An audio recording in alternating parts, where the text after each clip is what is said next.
Hello there and welcome back to Laurence Plays Factorio Planetary Pioneers. And after spending quite a long time over on Foliax and solving lots and lots of problems over there, we decided it's time to come back to Norvis and do some upgrades here before we go off to our next planet.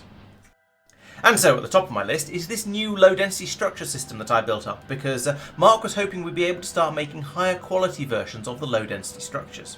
And so there's a couple of thoughts around this. Now the first way is, yes, we could carry on making the low density structures the way we've been doing it before, down here, where we bring in the three different bits and pieces you need to make them, the plastic, the steel, and eventually some copper over here, and then we make them. And we could do what we've done before in other places, where we fill these machines up with quality modules, and then sort the outputs. And that's what's happening over here with red circuits. We've got a load of machines that are making the red circuits, and they've got quality modules in them, so in this particular case, there is a 12.5% chance of getting a higher quality version of one of these things out. And if we watch on the belts here, you can see, yes, there we go, there's a quality 2 piece running through there, and so on and so on.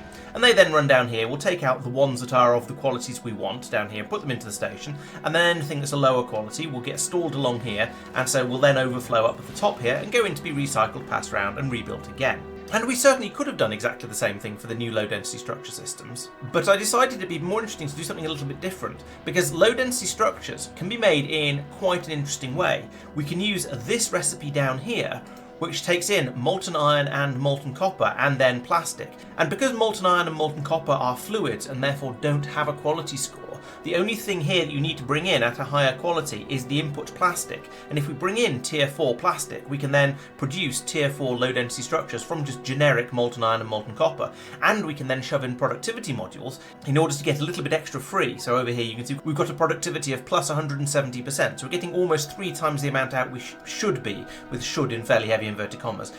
And also I'm able to then use speed beacons across here as well, because there's no quality innate in this particular section. The only problem with that is that we then need to bring in tier 4 quality plastic, and we don't seem to actually currently have any of that. So if we zoom out again, down here we're making plastic and trying to make it at higher quality levels, and that's using the previous rest system we've seen before, where we have quality modules in all of these machines. We try and make the plastic at as high quality level as we can, and then any of it that isn't high enough quality goes round to be recycled, and we attempt to make it into a better quality plastic with the recyclers over here. So these again are full of recycling modules, so in theory hopefully some of them will sometimes, like this one up here, has taken in some tier 3 plastic, and because that has a 10% quality thing on it, then maybe sometimes we'll actually start to get some slightly better quality plastic out. Now at the moment it's just churning through and there's lots and lots of tier 2 and tier 3 coming through here, and it's a bit slow and a bit naff and not quite as good as we would like it to be, but it is working, and eventually we'll start to get a decent amount of tier 4 plastic coming through.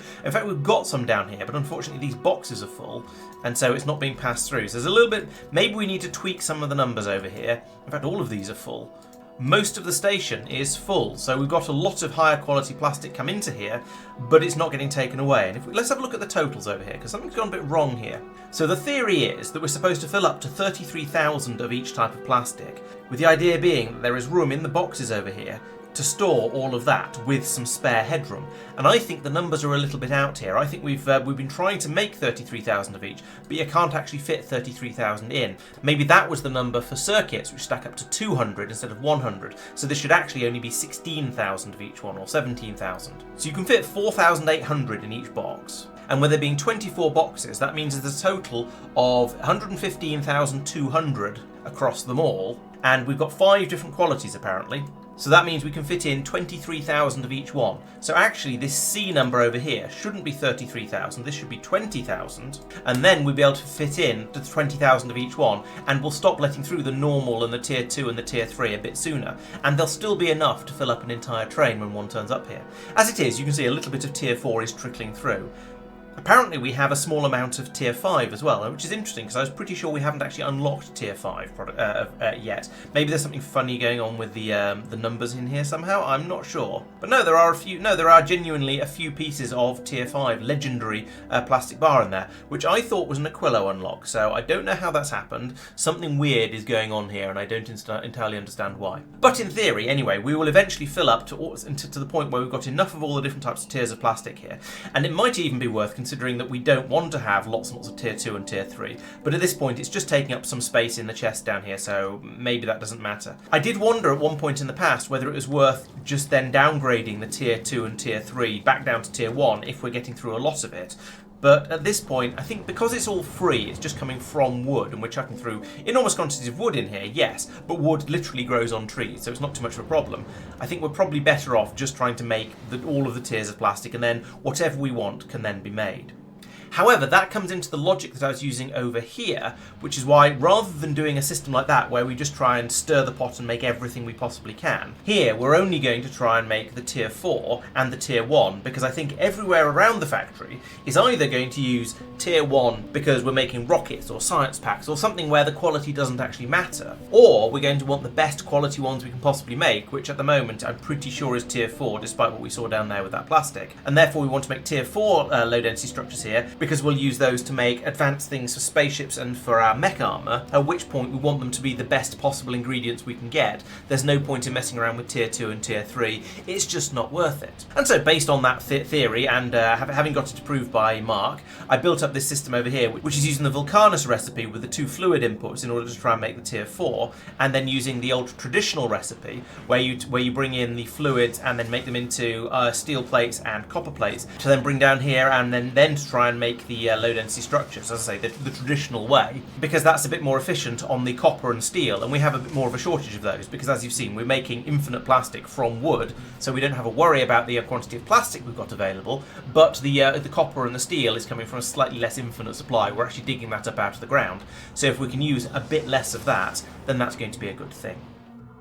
I did some extra work on the military science pack area. So we got into a position where the machines up here had been running, the outputs had been coming out okay, but then they'd stopped running, and they'd stopped running in a rather weird way. We found that some of the belts were completely backed up with, in this case I think it was walls and ammunition, but there weren't enough grenades for the tier 1 science production.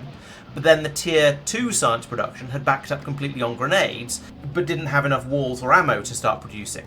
And so that meant that the belt had jammed up on grenades. Grenades weren't going through because there were too many tier 2 ones, so this belt was blocked up all the way up to here, so we couldn't get any tier 1 grenades through. But we couldn't get the tier 2 ammunition and walls through because the tier 1 ammunition and walls were jammed up all the way along to here. So in order to try and get round that, I put in some additional storage over here. So we've got this one taking in walls, this one taking in ammunition, making sure they go into the correct boxes along here, and then one at the top for grenades. The idea being that we stack them up, and then eventually they're released and they go through and the machines can start making science out of them. And these just provide a larger buffer, so we can have more of whatever it is stored in each one of these and have the system still working. Now the weird thing is that having let it run again now for a little while, everything seems to be in balance again. You'll notice that none of these boxes actually have anything in them. They're all completely empty because it's all been passed out and put onto the belts to go down to be made into science. So that suggests it was some sort of weird transient problem that has now been solved and we've got round it, and that means I don't really understand why it happened in the first place. I guess you just got a little bit of an overload, like we do have slightly too many walls on here. Maybe it just sort of got that little bit too far and got out of balance and horrible things happen. It's hard to say. I don't really understand why it went wrong, given that my theory was that all of these have the same proportion on the qualities. So you can see here, the red ammo is a plus 25% quality, the walls are a plus 25% quality, and the grenades are a plus 25% quality. So as they run, 25% should come out at tier 2, and 2.5% should come out at tier 3, whatever the numbers are. But it should be the same for all of them. And therefore, in the long run, they should all be exactly balanced. They should get the same amount of higher quality stuff out of each one. And I say in the long run, it shouldn't be that long a run, because the quality, you're rolling the dice every single time, it should regress to the mean pretty darn quickly. But somehow it didn't, and we had the jam happening down here. So yeah, I've gone and I've tweaked it. And you can see down here, we've got the similar sort of thing going on. We've got a lot of extra grenades along here and a few more walls than you would expect to have for the tier 3, and very little tier 3 ammunition coming through. So there's the same sort of problem occurring down here, just on a much, much smaller scale. And again over here with the tier 4, we've got more tier 4 grenades, we've got more tier 5 grenades. So it's all a little bit weird, and I don't entirely understand why the numbers seem to be a bit out. There is one slight wrinkle in the proverbial ointment, and that is that we're pulling ammunition out up here, which we're then down binning and passing off to a station over here. But that should only ever happen if there is enough ammunition of all the types, and it should then take all of them out at an equal proportion. But wait, maybe it doesn't. This filter should be set to... I found the... possibly found... I haven't found the problem, but I have found a problem. So if there was a surplus of ammunition and it got backed up to here, then we would only be feeding the tier 1 ammo through here, except we wouldn't be, because you see what's happened here. This is jammed up on the tier 2 ammunition.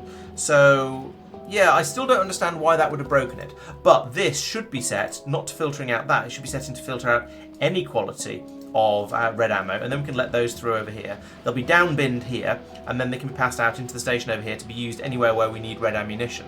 There you go, see they've been down binned to tier 1 now.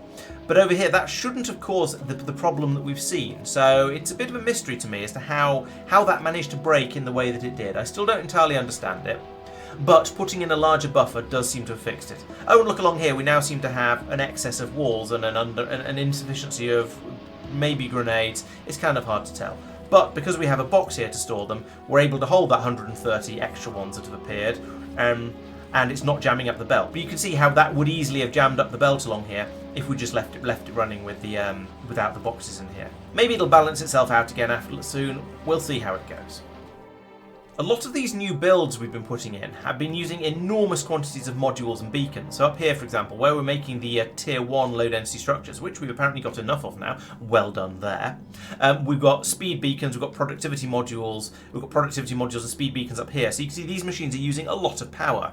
We're using 19.6 megawatts in this machine alone, and 2.7 megawatts in this one, and then when you add all this up, there is a lot of power being used in this area. And we can see that increase happening over the last 50 hours of gameplay. We've got this huge spike at the end on the steam turbine production just to show how much power we're using. Currently it's only 6.3 out of our 11.2 gigawatts, but we did have a bit of a problem, as you can see, because the accumulator charge has dropped off there. Now if I drop back to a 1 hour state, you can see that this is now a fixed problem. The accumulators have charged back up again. We've stopped pulling power out of them. And that is because, at Mark's behest, I put in some additional nuclear power plants up here. So previously we had many of them. There are 3 down there, there's another one there, one over here. That's 5, but there's there's a 6th one up there. I knew I was bound to, and a 7th one. I knew I was bound to miss some of them. But I put in another 6, almost doubling the power capacity of our factory. And so each one of these is now running merrily, and this is why we have plenty of extra power. As before, we're bringing in the hot uranium, the dull uranium, and what's happening, an iron over here in order to make the actual fuel cells on site, because then they can be passed around. They can go into the reactors when we need to produce some steam, fill the tanks up and then turn the reactors off, and then as the tanks start to run out, we'll put a bit more fuel in to get them to kick it back in again. And the spent fuel cells can then be brought down here. They can be recycled in this centrifuge, as you see happening right now, and then drop back round here to be reused in order to make some more power cells to go back in again. And so we've got a nice loop round going on here just to make sure we don't overload on anything we don't want to have too much of. Some of these are apparently not working. Okay, we're missing a couple of assembly machine 2s. That's probably because we've stopped making them. And if I drop in an upgrade across these two like this, turn them into assembly machine 3s, then we'll suddenly be able to make them. It's just the assembly machine 2s have been more than fast enough for what we've needed so far, so we haven't bothered upgrading them. But since we're presumably not making assembly machine 2s, well, we can just do a little bit of a nudge like that, and then things should be well. There's not much else to say about that, apart from the fact that we're only running at 50% capacity for the new bit, because only 3 of these have kicked in out of the 6 of them. But, you know, that was enough to get over the immediate problems, and we'd probably have noticed this eventually. In the meantime, Mark has been doing various bits of tidying and little jobs around the planet. So he's put in a forge over here to make the carbon fibre wall. And carbon fibre wall is basically, it's a wall, but it's made out of carbon fibre and nickel as well as the stone. And so it's a lot stronger than the normal wall. Where the normal wall we use has a 350 base health, although it goes higher with quality improvements. The carbon fibre wall has 1200, so it's almost 4 times better. And of course that goes up with quality as well. And these are both significantly better than the wooden wall we discovered on Lignumis, which has a base health of 150, so less than half that of the normal stone wall, and only a bit more than a tenth of the carbon fibre wall. So this would be nice. We can start putting into this as an upgrade on the walls around the outside of the factory if we want. I don't think we really need it because the walls haven't been taking any sort of severe beating, but we can go through and upgrade them if we feel the need to, if we get even bigger biters, or more likely if we go off to another planet that has a particularly difficult enemy type over there, maybe then we're going to want a better type of wall in order to keep them out. Mark has removed the old-fashioned systems that were making plastic from oil, because making plastic out of wood is much more efficient, because we have an infinite supply of wood, because we're growing lots and lots of trees all the way around the edge of the factory, and that's doing an excellent job of holding in the pollution. And so using that to make the plastic that we need is far better, and means that our crude oil patches like these ones will last much longer. All this extra production has meant that we're running a bit short of molten copper, so Mark has put in an additional molten copper station on some of the molten copper production areas, and not the one I just zoomed in on. I see there's another one down here. What we're doing here, yes, we're bringing in the crushed copper and the calcite, chucking it in some foundries over here, and that's making a steady stream of molten copper. And that has been linked to 2 stations over here to make sure we have enough throughput. So I wonder what the limiting factor on this system is. I'm going to do a dump of the entire pipeline contents there, so we can see these machines running. I'm assuming this has been set up to run at full speed for the rate that we can pull the crushed copper out of this station at. It's a little bit lower than flat out actually, so I do wonder if we could have a few more machines in here running off these bells. They're definitely only running at no more than half speed, but I guess you run into the risk of emptying the station out faster than the trains are capable of coming and filling it up. And so it's best not to have too much going on over here. If you want more molten copper, then perhaps you need to put in an additional system making it, so you've got another station to unload it from. That might make sense. Mark has also removed a number of the old mines that are around the factory that had run out of resources. I'm not going to try and tell you where they are, because there's no real way to tell, because they've gone now, but he's been going around tidying up that sort of thing as well. In a recent video, I talked about how we've been making some tweaks to the systems out here on Corundum in order to make sure that all of the resources kept flowing. And you can see, if we look at this over here, there's a bit of a shortage of copper, and that all seems to be going into making low-density structures for rockets. Fine, okay. So we're using quite a lot of copper here, and we're running out of that because back over here, as you might remember, we have this double system where we take in the chalcopyrite, which we turn into blue goop, which we then turn into greenish goop with a side effect of a certain amount of copper ore coming out, and then that green goop gets turned into iron ore and some dilute sulfuric acid. Now, it was pointed out to me in that video there's a recipe I've missed out on here which uses calcite, which we have plenty of on this planet because there's a mine of it over here, and will then allow you to turn that dilute sulfuric acid into water, which we could then feed back into the system. And that would probably be a better way of doing it than trying to condense the steam over here and use some of it for power. So maybe that's something we'll go in and fix if we go in and do much more on Corundum. But for now, things are mostly working, so I don't really want to touch it.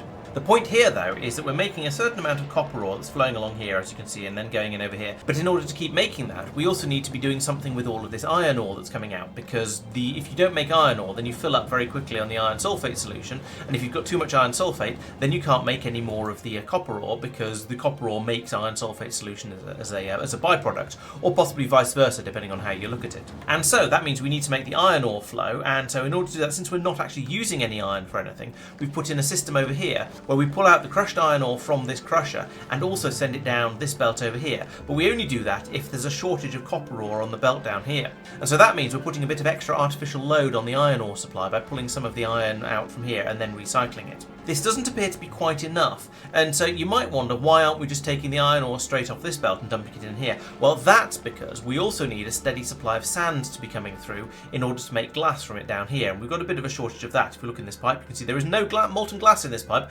because we've run out of sand, and therefore we're not making any glass down here, and that could lead to problems further down, and so we want to be making more of that. And so it occurred to me the way to fix that would probably be to put in an additional inserter over here, and then also link that into this, and then copy the settings from that one over to this one. And so this inserter down here should now insert the steel from here into this machine to be demolished when there's a shortage of copper, and that will put a little bit of extra load on the system. The problem with that, though, is that we've now got these machines doing steel instead of crushed iron ore, which means this system has stopped. But the bigger problem with that is it takes quite a long time to crush the steel, so actually that's not a good idea. What would be a better idea would be to put in an assembly machine here and then a pair of crushers up here, and then have it feed through like this, and we can make steel boxes in this machine, because making a steel box is really quick. And then link this up with the same settings as well, so it only runs when there's a shortage of copper ore.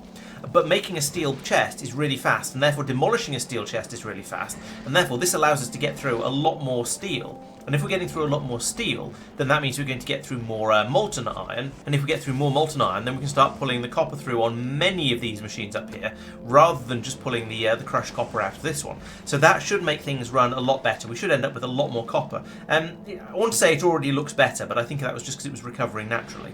But having this system in here will make a big difference and will allow us to then start producing a lot more stuff a lot more effectively. Now, actually, this isn't running quite as well as I would have liked it to, because the machine at the top here is filling up very, very quickly with steel, which it can't process quickly enough. And so maybe the better answer here would be to have that feed back down again and turn the steel that comes out of crushing these boxes back into new boxes, which can then be demolished in here, and then get rid of this one from the top completely. Or alternatively, maybe the answer is to put in another machine here making the steel chests like that, and then have the steel be passed through to there and the chest be passed back, so we can get rid of that at this point. And I suppose that means we'd also get rid of this one at the top here, so we'll pull out all the steel as well. Oh well, never mind. And we get a little bit of steel piled up there. But then we can make a chest down here, we can put it into here to be crushed, and then the crushed one will be turned back into steel, which will go into here, and that'll make another chest, which can then be passed through into here to be crushed. And so this is a much, much simpler and more efficient way of disposing of excess steel. And now we've got to the point where there is actually about 60 copper ore on the belt down here, so we've now pulled enough through that things have sort of calmed down a little bit. We should now be able to produce the copper at a slightly healthier rate, or maybe we need to increase the number of copper we're watching for on the belt. Either way, things are now working a little bit better, so this is probably going to be a worthwhile improvement to put in on this planet. Apparently Tristan also added in a bit of extra copper cable production, and I assume that's here and maybe, yeah, that's presumably up here in order to make the copper cables a bit more quickly, to allow them to then be fed down here to the circuit production, just to make sure that this can keep up with demand. And we had quite heavy demand on the system for a little while because we were filling up a buffer here and we're shipping out a lot of stuff from this planet.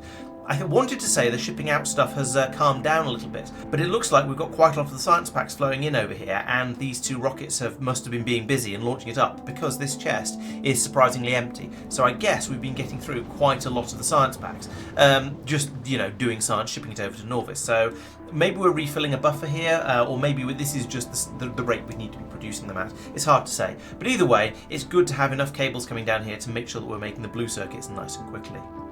Right, I think that's a long enough video, so thank you very much for watching. We'll come back in the next one and talk about all the things that have been going on other planets as well. But for now, I hope you've enjoyed it. Please come back and join us for our stream on Monday night at 7:30 PM UK time, where we'll be carrying on with all this sort of stuff and going off to other planets as well, no doubt. I'll also be back streaming on Wednesday as well, where currently I'm playing Foundry, but who knows, by the time this video comes out, maybe I'll have moved on to something else. I don't think I will, actually. The game keeps going on for longer and longer and longer than I expect, but I'm enjoying it, so that's actually a good thing. These videos will be coming out on Thursdays and Fridays, so please subscribe to the channel so you don't miss out on any of those. Thank you very much for watching, and I'll see you next time. Bye bye.